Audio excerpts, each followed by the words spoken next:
I've been involved with water search and rescue for 12 years now.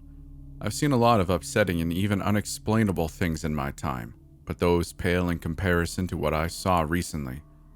Water search and rescue is often a depressing job. When someone gets lost in a forest, they can still be found alive days later. But when we get a call, it's almost always body recovery. People don't last long in the water. I can't tell you exactly where, but I live in a northern territory known for its water sports. Fishing, kayaking, diving, whatever it is, our waters probably have a solid reputation for it. Despite that, this area isn't some kind of resort. The waters here are cold and oftentimes vicious. Search and rescue operations here can be grueling, and not many stick with it. There are a few older guys who have been doing it longer than me, but I'm one of the most experienced around. Like I said before, this job is more body recovery than anything, especially here. We save more live moose from the water than live humans, and when we get a call about a missing child, well, we'd be better off just giving our condolences. That's just how the waters are here. Our small town is one of the highest drowning rates in the country, but we look anyway, and usually we find a body.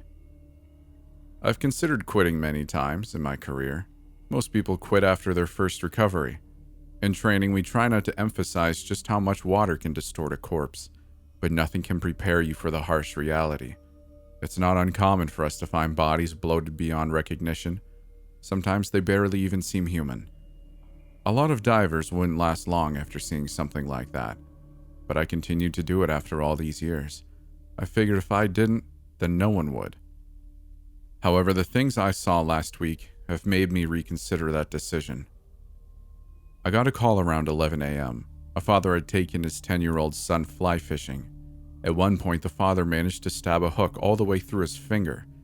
He went back up to his truck to get a first aid kit.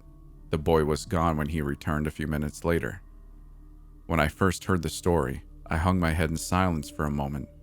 It had been raining heavily for almost a month now, and the waters were running faster than ever. To make things worse, it was unusually cold for the season. A number of people had gone missing in recent weeks. Many of them had yet to be found. I had little hope of finding the body alive. Me and a couple of other divers were at the site where the boy went missing within an hour, and a larger search and rescue team located a few towns over was headed our way. We talked with the father and even searched the forest for a bit, hoping that he had just wandered off. But eventually, we realized that we would have to begin searching in the river. The moment I got in the water, I knew the boy was gone. The current was worse than it had ever been, and even I had difficulty navigating the icy river. We looked for hours in the surrounding areas and even expanded our search once the larger team had arrived. The boy was nowhere to be found. I was surprised. I hadn't expected to find him alive, but I had at least anticipated finding a body. However, there was no trace of him. The sun got low and the air grew colder. We were considering calling it off as nightfall approached and resuming the search the next day when I recovered something. There's a lot of creek beds around the river. Many of them have dried up as a result of encroaching vegetation or man-made efforts to divert the water. We usually don't pay any attention to them. However, with all the recent rain, I noticed that one of the larger creek beds had begun flowing again. A surprising amount of water crashed through it, easily enough to carry a young boy. The creek ran directly across a bend in the river, connecting it at 2 points.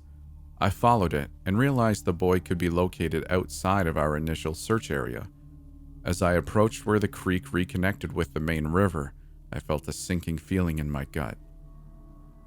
There's a place in the river where not even search and rescue divers are supposed to go. It's known as bad water. This area lies on one half of the river and runs for about 100 yards. It's near a densely vegetated area, so we don't often have to worry about people swimming there, but a lot of disappearances occur in the surrounding waters.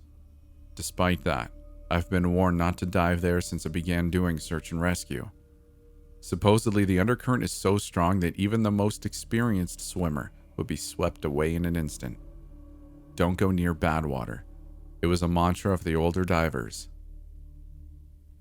The creek ended exactly in the center of the Badwater region. As I reached it, I stopped and chewed my lip thoughtfully. If I went back and reported this to the other divers, They would tell me to let it go. They wouldn't let me dive there. But deep down, I felt like the boy's body must be tangled up in some weeds nearby. If only I could find it. I hated the idea of that kid being stuck down there, slowly bloating and rotting away while his parents sat at home wondering where their boy had gone. Badwater didn't seem to be that bad. I'd seen rougher waters before, but I knew looks could be deceiving. Just below the surface, it could be flowing faster than I've ever imagined. And I'd be swept away in an instant. Besides, I wasn't supposed to dive alone. I almost turned back, but something made me stay. I stared into the river for a moment, thinking about the boy. Then I put on my gear and dropped into the icy waters. The first thing I noticed was that the current actually seemed pretty weak. As a matter of fact, it was weaker than the rest of the river. The water was extremely deep there, and I could see only blackness below as I dove. I kicked deeper and deeper, thinking that the current might pick up lower down, but the opposite seemed to be true. The water was almost completely still. I went even deeper until finally green shapes began to materialize in front of me. I thought I'd finally reached a bed of weeds, but as I kicked lower, the truth came into full view. I felt vomit come up at the sight, an odd and dangerous sensation when you're wearing a scuba mask. Countless arms stuck up from the ground below. I thought I had come upon a trove of bodies, but the disgusting reality became even more apparent only a moment later. The arms grew directly into the ground. They even had roots that spread out from the base. It was as if someone had cut off hundreds of arms at the shoulder and planted them there. They were green, and I watched as they clutched the water around them. They varied in size and seemingly age. Grotesque baby hands sprouted near the bottom, and they opened and closed their fists hungrily. It was then that I saw the boy. His eyes stared sightlessly ahead as those grotesque arms pulled his dead body downward.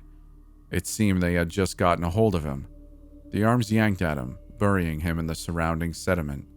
They pushed and writhed and squirmed until he was securely buried up to the chest. I stared in mesmerized horror. That was when the other bodies came into focus. There must have been at least 4 more, all in varying states of decay. Some were bloated beyond recognition, only bulky white masses that protruded loosely from the riverbed. I once again felt vomit rising in my throat and swallowed it back down. The damn hands were feeding off the bodies, using them as fertilizer. The moment I clambered out of the water, I tore my mask off and retched. I couldn't stop thinking about those disgusting bodies, those grasping hands. They were like some sort of carnivorous plant, yet they were so humanoid. I vomited again at the thought. I frantically ran back to our base camp and pulled one of the other divers aside. Moose was the most experienced person on our team. He'd been diving for over 20 years ever since moving here. I told him about what I saw. When I finished, he stared at me in cold silence. I told you never to go near Badwater. His voice contained an iciness that even his thick Louisiana accent couldn't conceal. That's what you're concerned about? I was incredulous. He placed a hand on my shoulder and squeezed tightly. Don't tell anyone else about this. If the others find out you went into Badwater, he trailed off and thought for a moment. Well, it won't be good. He shook his head like a disappointed father. But what about those things? I tried to keep my voice down, hoping no one would hear us. How many people have died because of those damn things? Shut up, Moose said. We have an agreement. There's a reason they only grow in Badwater. Don't screw this up. I started to say something, but the words caught in my throat. He was keeping something from me. He sighed, and I saw something like sadness behind his eyes.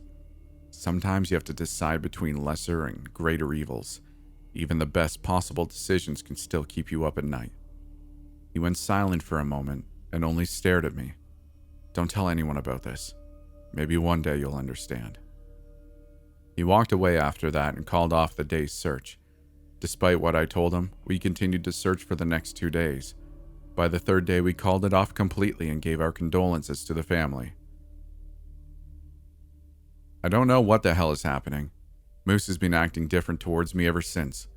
There's an iciness to him, but every now and then he'll shoot me a knowing glance, like we're in on some secret together.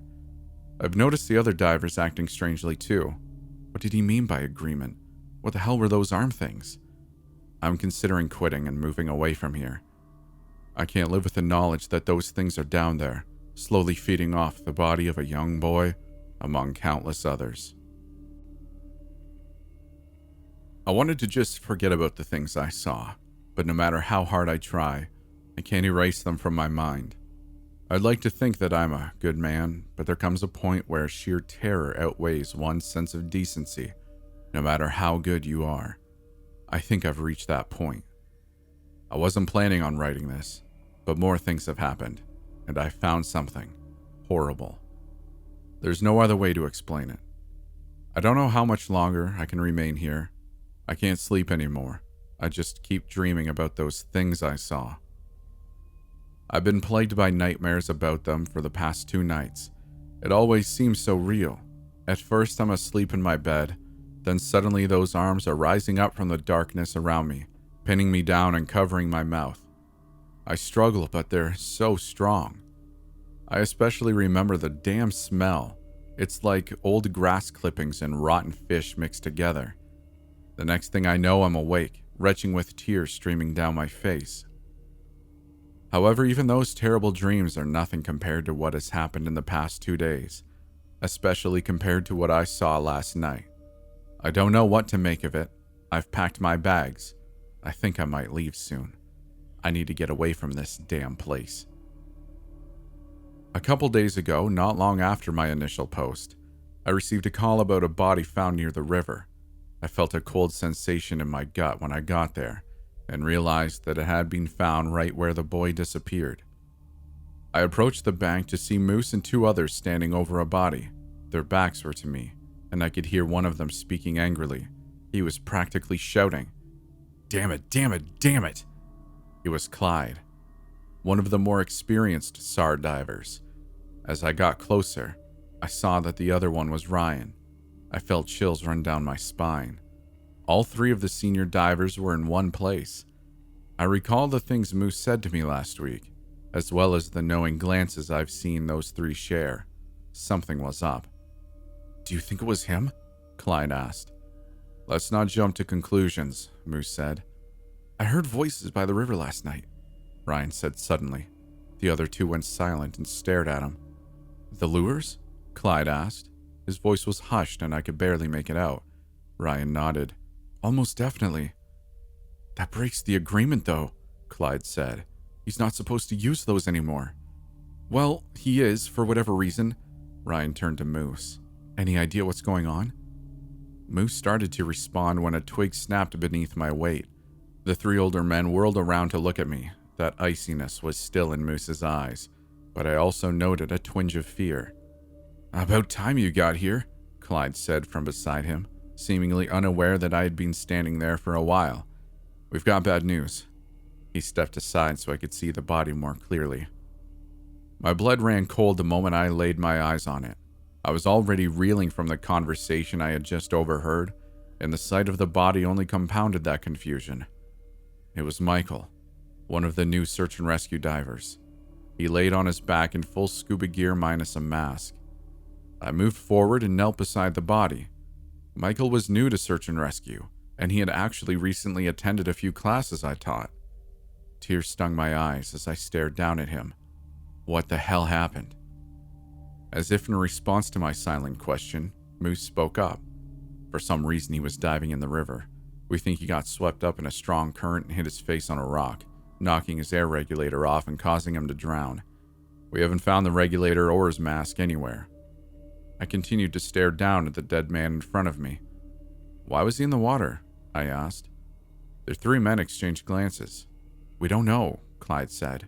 "We think he may have been looking for that boy we never recovered." I knew they were lying. Michael was one of the most straight-edge divers I'd ever met. He would never break a minor safety regulation, let alone go diving alone in rough waters. It just didn't add up. Additionally, there was another reason their claim didn't make sense. Michael had been out of town visiting family on the day the boy went missing. Why would he come back if he wasn't even there for the initial search? He wouldn't even know where to look. I knew not to argue, though. I didn't want them to suspect anything. Clyde and Ryan were unaware I'd been to Badwater, assuming Moose kept his secret. From what I could tell, he had. They acted as they always had toward me. Just then, an ambulance pulled up. The others left me alone with Michael's body while they talked to the driver. As I looked at the body, I realized something was off. There weren't any contusions on his face. If the current had actually dashed him against a rock, there should at least be a bruise. But there was nothing. His face was completely unmarred. At that moment, I noticed something strange. A bruise peeked out from the neck of his dive suit. I pulled the rubber down to reveal a splotchy blue and black mark that circled his neck. It looked like he had been strangled. My thoughts immediately turned to those strange hand things I had seen at Badwater. But if that's what killed him, then why did they let him go? Was it a warning? A deep sense of dread settled into my stomach just then, and it's only gotten worse ever since. After the ambulance took Michael's body away, I returned home feeling drained. I couldn't bring myself to do anything that day, and only sat in cold silence. I slept fitfully that night, plagued by the nightmares I mentioned earlier.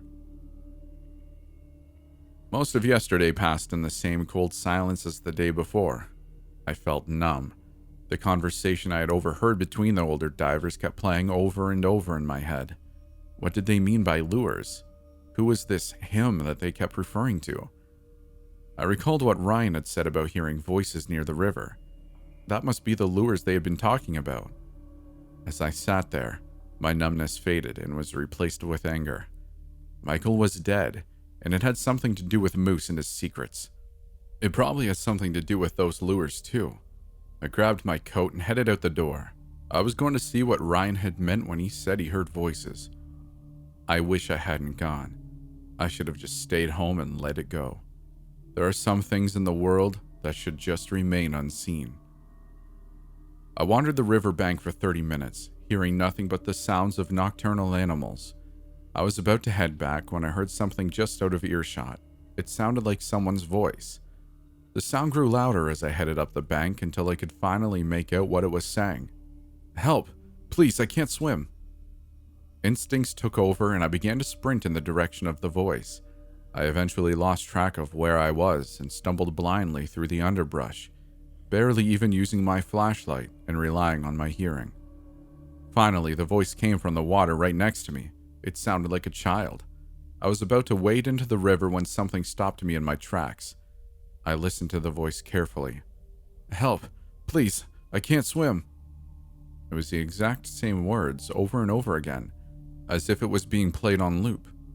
The tone was exactly the same every time. It didn't sound right. They were yelling, but it didn't sound like someone who was actually scared. There was no urgency to their voice. My heart pounding in my chest, I shined my flashlight along the river. That was when I saw it. A face pressed out of the mud of the riverbank, like the hands I'd seen. It was seaweed green and roots grew from its edges and into the surrounding earth. It was like someone had constructed a human head out of algae or moss. The mouth opened and closed, repeating the same call for help over and over again, while the rest of the face remained flat and emotionless. My whole body shook as I stared at the thing. Just beyond it in the water, I saw two of those hands reaching up from the shallows, grasping for anything and everything. A cold realization came upon me. Michael must have heard that thing's call for help and immediately suited up, only to dive in and find himself dragged under by those groping hands. This is what Ryan had meant by lures. I felt sick to my stomach as I watched the eerie face continue to yell. The cries grew quieter and more spaced out until the face became completely silent. Then, without warning, it retreated into the earth, burying itself in a thin layer of mud. I shuddered to think about that thing just beneath the surface. Then I realized that there could be more. Who knew how many of them lurking just below me? I sprinted back to my car, disgust driving me more than fear. When I got home, I sat up all night thinking about what I saw. I managed to sleep for a couple of hours just before sunrise, but was woken by the nightmares once again. I don't know what to do anymore. There are twisted things happening here, and And even if I did have the power to stop them, I don't think I want to face the darkness alone. It feels like some great puzzle, and I'm missing the one or two pieces I need to bring everything together. I've packed the bare necessities into bags, which now sit by my front door. I think I'm going to leave. Problem is, I don't know where I would go. I don't have family outside of town, and I don't exactly have a fortune in my savings account. Still, some part of me feels obligated to stay, both out of curiosity and because I owe it to Michael. Hell, not just Michael. I owe it to the countless people who have likely fallen victim to those things in the river. Isn't that why I took this job in the first place? I have too much to think about. If this is my last post, know that I moved away and never looked back. If I do investigate further, I'll try to keep you guys updated, so long as those damn hands don't get me first. Despite all the things that have happened, I've decided to stay here. To be honest, I fully intended on leaving as soon as possible after my last post. But that changed when I went to Michael's funeral. It was a grueling experience. He was only 22 years old. His girlfriend cried the entire time, and I couldn't help but feel guilty when I saw his young friends carrying his casket to its final resting place. His death never should have happened. I had another nightmare last night. This one was the worst yet. Just like last time, those hands reached up from the darkness and grabbed me, covering my mouth and pinning my arms to the bed. That sickening fishy smell turned to my stomach, and my eyes began to water as I struggled against them. Then two more hands rose up and held my eyes open. I watched in horror as a face protruded from the ceiling above me. It was like the one I had seen at the water, all green and mossy. Tears began to stream down my face as I recognized the features. It was Michael. "Why did you do this?" he said, cold black fluid dripping from his mouth. I tried to respond but couldn't get past the hands that were clasped over my face. Why? Michael went on and on, his voice becoming raspier with every query. I laid there for what felt like hours while he stared down at me and asked why I'd done this to him. I woke up in a cold sweat and could have sworn that disgusting smell still permeated my room. I'm beginning to think that this is all my fault. I should have heeded the warnings about Badwater. I don't think I was the first to go there, but I was the first to see the truth of it and come back alive. Badwater isn't just well known amongst the divers. There's a variety of local legends about that part of the river, and when I think back, I recall hearing something about hands that dragged people to the water's depths. Growing up, kids would spread rumors and folk tales about Badwater and the river as a whole. As I got older, I assumed they were just stories that grown-ups had made up to keep us away from the dangerous rapids. I began digging into the history of our town. Legends go back as far as anyone can remember, and even the natives told stories about the river, treating with a certain fear and reverence. I found an eerily familiar description of a native myth about the river. It was in the library's archives as part of a local university professor's thesis regarding metaphorical folklore. The myth tells the tale of a young man who lived by the river. He had everything he ever wanted: a beautiful wife, a son, bountiful harvests, and a warm place to sleep. However, that all changed when he was overcome by a terrible sickness. That same sickness spread to his wife and child. He recovered, but his family didn't, and he was left alone. He still had a warm bed at night and healthy crops, but he fell into a deep depression. Unsure what to do with himself, he would wander the river's edge for hours, silently hoping that one day he would fall in and be swept away from his troubles. One day, while pacing the riverbank, he heard his wife and child crying out for him. Frantic, he searched everywhere for the source of the voices. They began to tell him that they were living happily in the river now. His family urged him to dive in and join them so that he too could live happily. Without a second thought, he jumped in only to drown, cold and alone. The person who examined that myth believed it to be a warning against desiring things that we've lost and getting caught up in the past. I now know this isn't true. The myth is a true story and warns people about the dangers of those things that live in the river. Through further digging, I found that there's actually a lot of native lore about the river. Many of them are similar to the story I told you about, but there are others that make this whole situation seem a lot more complex. Many of them reference some kind of god or spirit that the natives worshipped. There are a few different translations, but the most common one I've seen is King Moss. Some stories refer to him as a personification of the river itself, while others describe him as a spirit with whom the people struggled. However, one common theme is the existence of a sort of pact made between King Moss and the locals. Some stories made it sound like they sacrificed people to him in order to quell his rage, while others described a situation in which he was to be left alone in exchange for not actively hurting humans. I can't help but be reminded of the agreement that Moose and the others mentioned. Could they be referring to a pact similar to this one? I don't know about this whole King Moss myth, but after all that I've seen, I'm almost willing to believe anything. After that, I got the idea to plot out all of the disappearances and deaths that have occurred in the past few decades. What I found was pretty typical. Most reports were evenly distributed around the most dangerous parts of the river, as well as the areas where the most people tended to gather. However, I noticed an unnerving trend. Reports in which there was no body recovered occurred almost exclusively in the areas around Badwater, as far back as the reports go. In those areas, a body was only recovered about 15% of the time.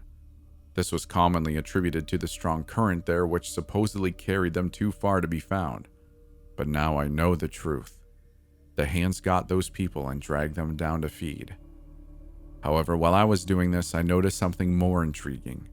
I was using a couple different maps to plot out the disappearances when I realized there were inconsistencies between the two. Curious, I looked at a few more maps and saw even more inconsistencies. They were all relatively minor aside from a few changes due to creeks drying up and urbanization. However, there was one area deep in the forest west of Badwater that didn't seem to match up on any of the maps. Some of them indicated nothing but forest there, while others showed a small lake.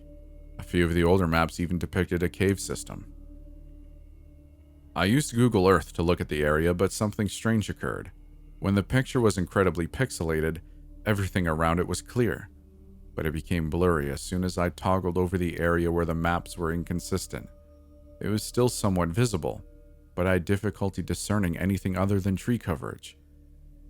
I'm surprised that I'd never been there before. I've spent a lot of time wandering the forest, and I somehow never managed to stumble into that place. I'm going to check it out soon. I think this secret goes deeper than Moose and his crew. There's more to this, and I'm determined to figure it out. Wish me luck, and if I don't come back, well, just wish me luck. Oh man, I screwed up. After discovering that strange area on the maps, I decided to go there. I packed everything I thought I'd need: hiking gear, a camera to record my findings, emergency flares, and a gun. I wasn't going to let myself get caught off guard. By that point, I was determined to get to the bottom of the town's strange mystery. I headed out about noon, deciding that it was best to do my exploring in broad daylight. I wanted nothing to do with those things that came out near the river at night. The lures, as Clyde had called them. Speaking of which, there have been 3 disappearances in the past couple nights.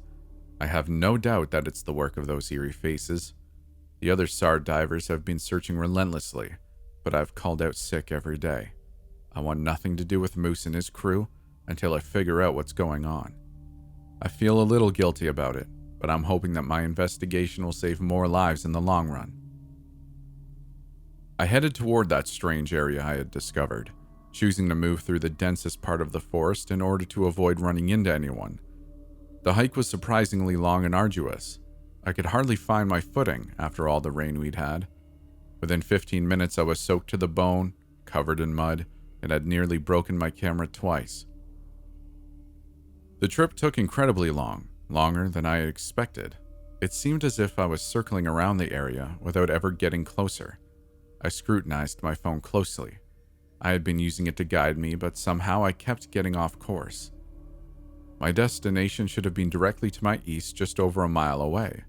I turned in that direction and headed straight, but when I looked down at my phone, I realized that I had somehow veered north. I was a little closer to my destination, but grew more distant with every step in the wrong direction. I don't know how to explain it. I just keep veering off course without intending to. This persisted for several hours, and I feared the sun would set before I even got there. But I grew closer, little by little, until finally I reached my destination. The sight of it bewildered me. A soaring rock structure stood in the center of a large clearing. The structure is hard to explain. Imagine cutting off the top 500 feet of a mountain's peak and then just plopping it down in the center of a field. That's what it looked like. An unconnected stone structure that rose to a jagged, pointy tip. It gave the distinct impression of a pyramid, though lacking the smoothness and straight angles that one would expect. A fissure in the front appeared to lead into a passageway. Strangely, a small river ran out of the cave's mouth. It only appeared to be about 10 yards wide, and it meandered across the clearing until it diverged in the woods. The water was crystal clear and flowed surprisingly fast.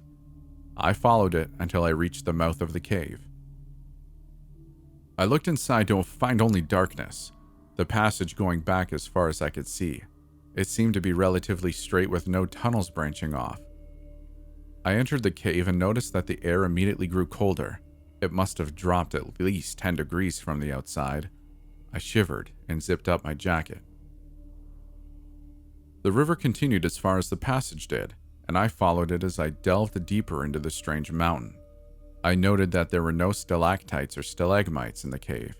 While it lacked any smoothness or markings that would indicate a man-made tunnel, it also didn't seem to be natural. The whole place had a strange air about it. I continued deeper until I was sure I must have been in the heart of the structure.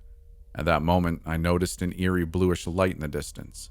It grew closer and brighter, until I almost didn't need my flashlight.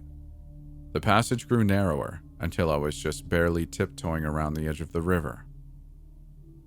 The light brightened, until I suddenly found myself in an enormous round cavern. The walls were covered in thousands upon thousands of small glowing green insects. Glowworms. I had heard of caves like this in New Zealand, but didn't think they existed here. However, what drew my attention sat at the center of the cavern. My breath caught in my throat when I saw it, and my hand immediately went to my gun. The river dwindled until it ended in a clear circular pool. In the center of that pool rose an enormous stone that seemed carved directly from the floor of the cave. It was adorned with beads, reflective stones, and precious metals. Normally, I would have found it beautiful, but that beauty was ruined by what sat atop it. I can only describe it as a figure. It must have been at least 14 feet tall and sat straight, almost regal, on top of the throne. Its hands rested on the arms of the seat, and a stone crown sat atop its head. Dark green moss comprised the body, much like the face I had seen by the river. Black stones sat where the eyes should have been, and they stared sightlessly down the length of the tunnel I had just come through. I shivered at the thought of that thing watching me the whole time I had been approaching it. There was no doubt. That thing was what the natives had referred to as King Moss. That's when I noticed the smell. It was disgusting, and I couldn't believe I hadn't noticed it earlier. It was exactly like the smell in my dreams, a gut-wrenching combination of grass clippings and rotten fish. I nearly vomited and tried to focus on breathing through my mouth. That wasn't much better, though. I could taste it on the air. It coated my tongue and throat, making it impossible to ignore. I covered my mouth and nose with one hand and pulled out my camera with the other. This must be the source of all the weird crap going on. This was what the native myths had talked about, and I was going to make sure everyone knew about it. I turned the camera on, pointed it at the green figure, and nothing. The image was too blurry to discern anything. There was just a mass of black and green shapes smudged across the screen. I rubbed the lens on my shirt and turned it back to the throne, only to find it the same as before. I couldn't get it to display properly. I was moving to wipe the lens again when I heard a voice behind me. "It won't work." I whirled around to find Moose standing there. He glared at me with a weary look in his eyes. "He has a way of staying hidden," Moose said, nodding to the enthroned figure. "Cameras won't work, not even film. Hell, it's a miracle you even found this place. Most people would get lost." I slowly began to reach for my gun. He noticed the motion and threw his hands up in surrender.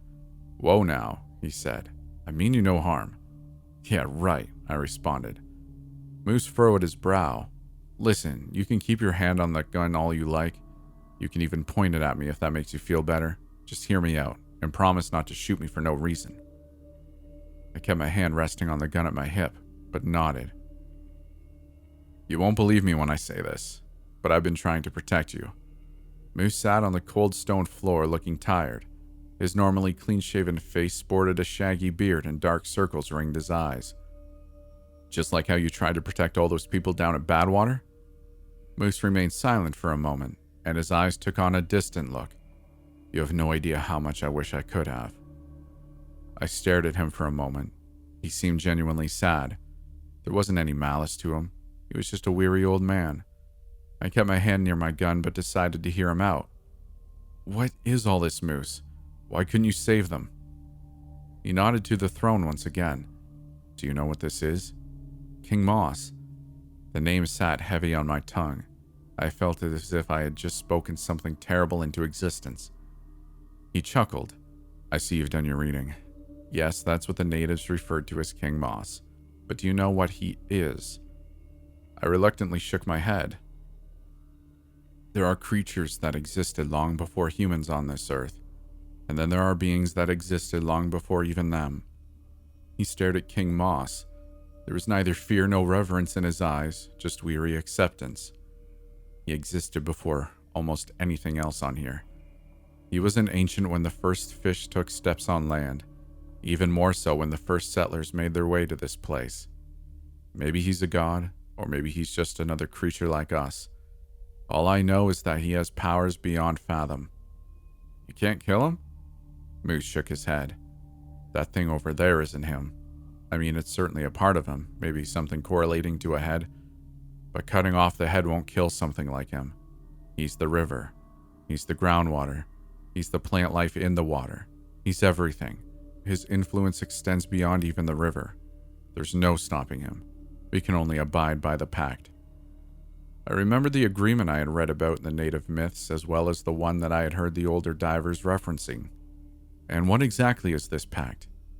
I'm not entirely sure of the reasoning behind it, but King Moss seems to be a lethargic sort of creature. He doesn't like being challenged, even if his challengers don't stand a chance. He just likes to sit in silence and eat. Nearly 1,000 years ago, he came to an agreement with the natives. He would mitigate his power, relegating it to certain parts of the river, and only feed off those who fell in. In exchange, the people wouldn't attack him and would let him eat in silence. One rule of the pact is that only a certain few people would be allowed to know of King Moss's existence.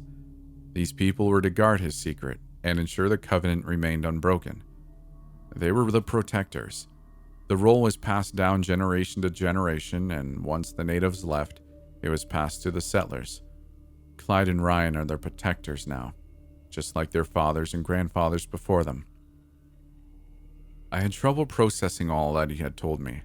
This went back so much further than I could have imagined. "What about you?" I asked. I knew Moose had moved here when he was in his 30s. He couldn't have inherited the role of protector like Clyde and Ryan. Not long after I moved here, I was out hunting in the forest nearby. A storm appeared, one like I had never seen before. I couldn't even see through the driving rain. I stumbled through the forest, looking for any kind of shelter, and came upon this place. That's when I saw him. He glared at the greeny effigy with disgust. I told Ryan about it the next day. That night, he and Clyde planned on killing me, but then that thing spoke to them. It wanted me to serve as a protector. Apparently something about me had caught its eye. He suddenly looked at me. "You broke the pact when you came back from Badwater alive. I didn't tell Clyde or Ryan because I knew they'd kill you. But King Moss knew, and he became angry. That's why he started using the lures again. It was a warning." "What can we do?" I asked. Moose looked to me and sighed. "You really don't get it, do you?" "What?" It took a while for me to realize it too. He gestured to the throne. "He can talk to us. It's like a voice in our heads, but not exactly words. I can't really explain it." I glanced at the creature on the throne and shuddered at the thought of it speaking in my head. "Okay, So? He knows you went to Badwater, and he could have told Ryan and Clyde at any time. A cold chill ran down my spine as I began to realize what he was implying. So why didn't he? Those two aren't opposed to killing anyone who threatens the pact. Hell, they proved that just the other day with Michael. Michael? I'm sure you think it was those hands that got him, or maybe the lures drew him in. That's what the others implied to me, though I doubt it. He had overheard us talking about the little boy who went missing a few nights ago. Needless to say, some of those things he heard were incriminating. I have no doubt that Ryan or Clyde killed him and made it look like a drowning. If he had been taken by Badwater, then his remains never would have been found. They killed him? I was bewildered. I knew that something dark was happening, and that the older divers were intentionally ignoring the threat that Badwater posed. But I couldn't believe they were actually going out of their way to kill another diver. Yes, Moose said, and they would kill you too if they knew you'd seen Badwater. So the question is, why didn't King Moss tell them about you? I remembered what he'd told me about when he began working to protect the pack.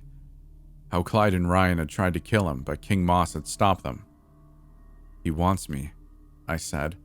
Moose nodded. He wants you to protect the pact. He smiled wryly to himself. I think he has a thing for divers. Suddenly I felt like the green giant figure on the throne was staring at me. It hadn't moved, but still it seemed like I was being watched. That thing wanted me. I clenched my fist. I would never work for it. Help me kill it, I said to Moose. Or at least help me get away. Moose shook his head. I can't. Yes, you can. There's still good in you. You don't understand. He stood up and stared at me with a look of utter defeat on his face. I literally can't. He began to take his shirt off. Confused by his actions, I gripped my gun tightly. However, my grip fell when I saw what was beneath his clothes. A green mass sat in the center of his chest. Seaweed-colored veins branched off from it in every direction and faded into his skin. It pulsed like a second heart, and my stomach turned as I watched his skin stretch over it. What the hell? This is his mark, Moose said. It's how he shows that I belong to him, and it's how he keeps me in line. I can't act in opposition to his will. It burns if I do, and it will kill me if I act blatantly against him. It's been aching ever since I found out you went to Badwater, and I can't even leave the town. It'll kill me if I go too far. What the hell? What the hell? What the hell? I backed away from Moose as I muttered it over and over. Things had just gotten so much weirder. I pulled out my gun and pointed it at him. Go ahead, he said. I don't care anymore. My hand shook as I put my finger on the trigger. I stared at him for what felt like an eternity before finally letting my hand drop to my side. I couldn't do it. I'm going to leave now. The words sounded hollow. I was badly shaken by that point. Moose shrugged. Go ahead. You can't escape, though. This will all end one way or another. I ran out of the cave then, and once out, I kept running. I stumbled through the forest in a mad dash. It's a miracle I didn't trip and kill myself. I ran until I got to my car and sped home. This will likely be my last post. I'm going to try to leave tonight. I have the bare necessities packed, and I don't care where I go. Anything is better than this. I don't know what King Moss has in store for me. If he's as powerful as Moose claims, then he might have his ways of keeping me from leaving. I don't know. God, I'm scared. Wish me luck. Goodbye, everyone. This will be my last post. It's all become too much. I'm sorry. After making my last post, I quickly grabbed my bags and threw them in the car. I was going to leave. I didn't really have anywhere to go. With no relatives, few friends, and a dwindling bank account, there wasn't much for me outside of town. But anything was better than what I'd seen in the cave. I wouldn't mind drifting or sleeping in my car. I was sure I could find a job somewhere, just anywhere other than here. I immediately hopped in the driver's seat and headed south. I maintained a straight course, having no clear destination in mind. I wanted to get away as quickly as possible. However, as I approached the city limits, I began to feel a dull ache in my chest. The town grew further and further away. but the ache grew as the distance increased. It felt as if something were pressing down on my heart and lungs. My breathing became labored, and the pain even spread to my arms. For a moment, I thought I was having a heart attack, but then I remembered the thing that had been in Moose's chest. I pulled over to the side of the road. By that point, it was more than just an ache. It felt like someone had hit me in the chest with a sledgehammer, and my whole body burned with a horrible pulsing pain. I could barely breathe, and my legs shook beneath me. I yanked up my shirt and looked at my chest. The skin in the middle was raised and greenish, and dark veins radiated out from it. I watched as it pulsated slightly, just barely enough to notice. That thing was the source of the ache. My breath caught in my throat and I began to cry. I don't know how long I did so. I must have stood by the side of the road for at least 30 minutes, just a shaking, sobbing mess. It was all so overwhelming. The sudden appearance of that thing in my chest combined with the mind-numbing pain that I was feeling. After a while, I managed to regain my composure and climbed back in the car, determined to get away from this thing. But the pain grew and grew until my vision began to go black. I kept going, despite barely being able to see. However, after a while, my vision went completely. I couldn't even drive anymore. I got out and began to walk, determined to just keep blindly moving south. But it wasn't long before my legs gave out, and I landed on the hard asphalt in a pitiful state. The pain was too much. I crawled back to my car and turned around, heading back to town. As I did so, the ache lessened until it finally disappeared. At that moment, I knew that I belonged to him. There was no denying it. I don't know when it happened. Perhaps it started when I was in that cave, or perhaps it had been slowly all along. It really doesn't matter in the end. Over a week has passed since then. I've spent most of that time alternating between being a sobbing mess and in a catatonic state. It's all just too much. I sit in my house now writing this. It hurts to do so. Acting against him, even writing about him incites the pain. But his hold on me isn't as strong as the others. Not yet, at least. I write this because I feel that I must. The truth must be set free, though I feel there is little that can be done about it. I've come to certain realizations in the past few days. I can feel myself growing closer to him, becoming one with his mind. Perhaps the pact wasn't so bad all along, but I know now that he won't be satisfied with the pact. Moose was wrong about it all, though surely he must feel the truth now. The king isn't lazy. He was merely resting, and the pact was a method of easy sustenance until it was time for him to rise. That time is now. I can feel his cold rage and his terrible hunger. I fear for what comes next in this town and the surrounding areas. I have no idea how far his influence stretches, but if Moose was telling the truth, then he might be unstoppable. As he wakes, I can feel him becoming more sentient within my own mind. It's strange, like a second thought process that constantly underlies the first. I fear it will overtake me soon. I don't intend to let that happen. I will not let myself become a mindless servant to this monstrous creature. The thing on my chest is beginning to look a lot more like the one that was on Moose's. I tried to cut it out, but it wouldn't let me. The knife stopped inches from my skin, and no amount of effort could force my arms any further. He is part of me now. Forever. I fear there's nothing I can do to remove myself from him. It won't be long before we're one and the same. I have my gun with me. I intend to use it on myself. To whomever reads this, know that everything I have written is the absolute truth as I know it. Do not search for me. Similarly, do not search for this town. Only horrors await you here. Either you will be devoured by them, or you will unleash them upon the greater world. I want neither of these things to occur. Just know that he exists. Know that other things like him exist in our world, and be wary. Live with that knowledge. Let it sit deep down within your gut and never forget it. Do not let things end as I have. Goodbye.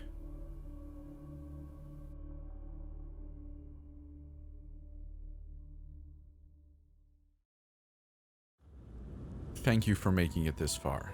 I'd like to encourage you to subscribe if you like my content. If you'd like to follow me and want to be involved in what I'm doing / talk to me, follow me on Twitter or Instagram. If you'd like an offline experience, check out the podcast, The Midnight Podcast. And if you're at all inclined, I've got some merch out there to be purchased if you'd like to support the channel. Thank you for listening, and we'll see you in the next video.